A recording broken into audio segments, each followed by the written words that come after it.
Onorevole Donazzan, dal punto di vista della politica, quanta attenzione c'è verso l'apprendistato duale, però d'altro lato quanto bisognerebbe fare di più per incentivare e favorire il lavoro tra i giovani ed evitare che debbano andare all'estero?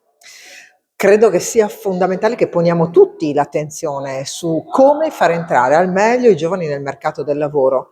Oggi sono sempre meno i giovani, questo è un primo problema, una riduzione della platea. Abbiamo delle aziende che cercano persone sempre più qualificate, aziende belle, aziende interessanti anche per fare carriera, anche per dare un contributo. Tutto questo va spiegato.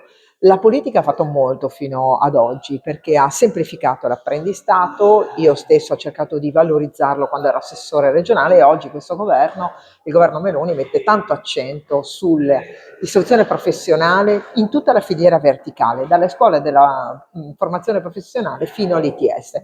Però c'è ancora un però ed è quello di riuscire a dare alle aziende maggiore sicurezza possibile. Ci sono aziende coraggiose che tendono la mano, l'apprendistato è uno strumento tra i migliori per poter entrare correttamente nel mondo del lavoro, va reso più facile quando date più serenità alle famiglie, alle imprese e ai ragazzi. Io credo che la cosa che deve fare di più la politica sia mettere insieme tutti questi soggetti e oggi a Vittorio Veneto ancora una volta dopo 10 anni si pone l'accento proprio su questo tema.